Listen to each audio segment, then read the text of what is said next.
Welcome to Frustrated Book Purists. To those new to the series, FBP is a series in which we discuss books, old and new, and that have been turned into TV and film adaptations. This month, I will be taking a look at a personal favorite. L.M. Montgomery's Anne of Green Gables, and one of the most recent adaptations, Netflix, Anne with an E.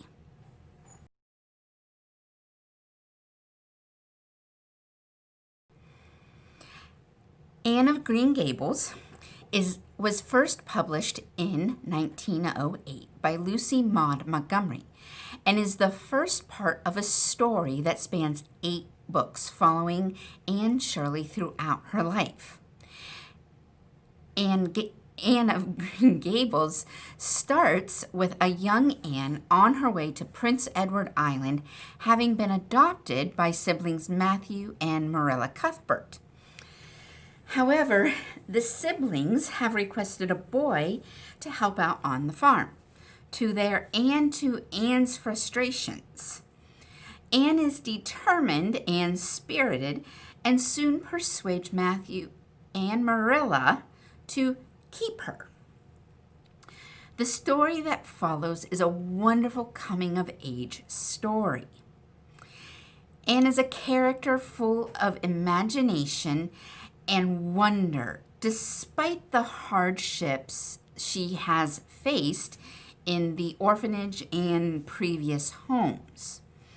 She experiences terrible traumas, and although these are mentioned in the novel, Montgomery doesn't dwell on them. Anne uses her expansive imagination, creativity, and knowledge to view life in a positive manner. She makes plenty of mistakes, learning from those experiences and never making the same mistake again. Her relationships with both Matthew and Marilla are very special, and they act as balances to each other and to Anne's dreamer personality. Matthew allows her to chat away, listening and offering the 1 or 2 words that Anne requires. Marilla is strict at the beginning, but as Anne grows, their relationship becomes one of confidants and friends. Marilla is a woman of forward thinking. She has an interest in politics, and she encourages Anne to continue her education through to the end, allowing her to work out her dreams and follow them, or which dreams Anne wants to follow. Throughout the course of this first book in particular, you see the 3 of them becoming a family. And the community soon finds it difficult to remember what the Cuthberts were like previous to Anne's arrival at Green Gables. Upon first meeting, Anne and Diana Barry become kindred spirits. They grow a lifelong friendship, not without its difficulties, but with many more positives for both girls. You get to see this as a reader developing throughout the series. They are there together for each other throughout the entire story. Diana acts as an example of quote-unquote proper behavior for Anne, while Anne allows Diana to explore and deepen her sense of fun and creativity. Marilla and Diana both act as wonderful role models to Anne and for readers alike. Lastly, Gilbert Blythe. Y'all knew this was coming. A reader cannot discuss Anne of Green Gables without discussing Anne and Gilbert. With the pulling of a pigtail and a wallop with a slate board, they do not begin on the friendliest of terms.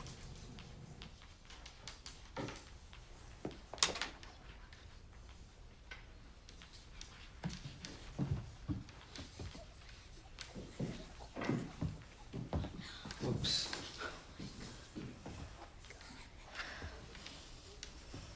Hey. Carrots. I'm not talking to you!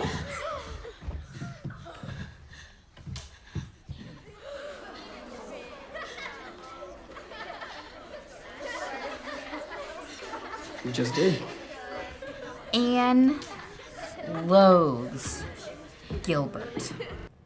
However, throughout the story, they move toward academic competitors, friends, and finally, well, one of the best examples of a romantic couple I can think of in youth literature, especially one of, quote unquote, childhood friends, considering they meet about ages 12 and 13. Gilbert gives Anne the space that she needs to adjust in the community, slowly letting warm up to him. He continues to watch and pay attention to her, saving her several times. A notable favorite is in the pond close to their graduation, until she shows the initiative to become friends herself. It takes years for them to even start approaching the subject of their feelings for each other, because Gilbert is waiting for Anne, not pushing her. This is such a healthy relationship and such a proper relationship back when Montgomery wrote it and published it in 1908, but I think it's something young youths can relate to and learn from today.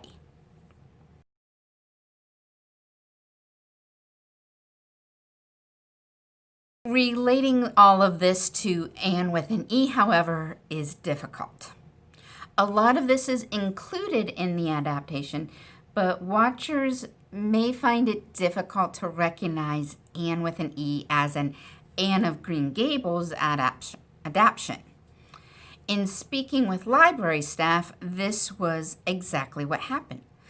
A staff member had read Anne of Green Gables years ago and came across Anne with an E, but didn't recognize it as a retelling. My first critique of Anne with an E is that there seems to be no cohesive timeline, or it makes up its own timeline that just doesn't make sense.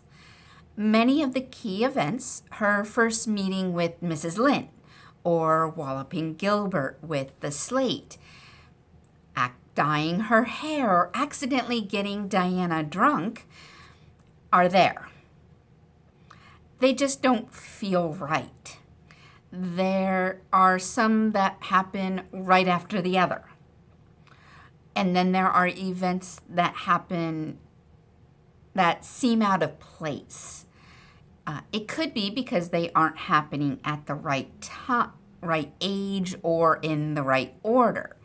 Each of those events happen at a particular part of Anne's growth for a reason, to spur more growth, or because she has come to a realization on her own.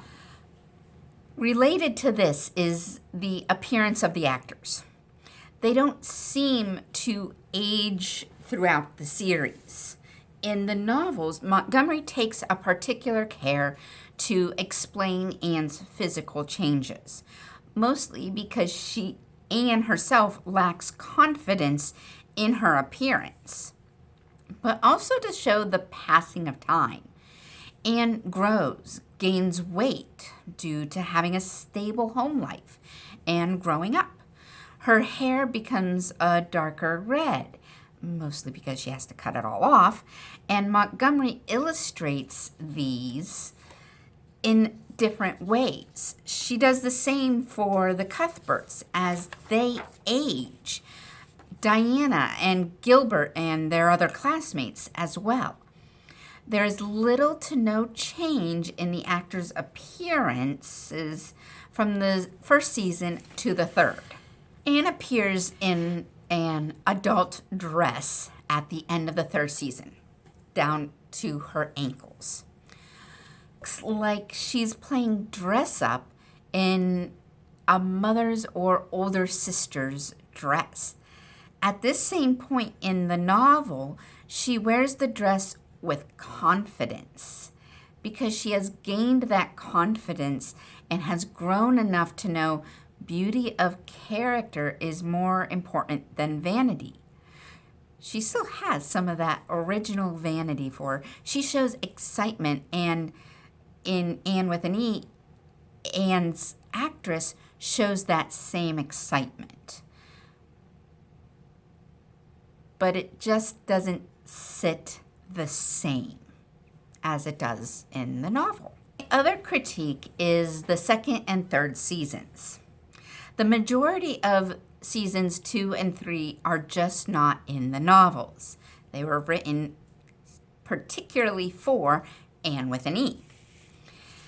This isn't saying that the issues that are covered are not important. They are extremely important.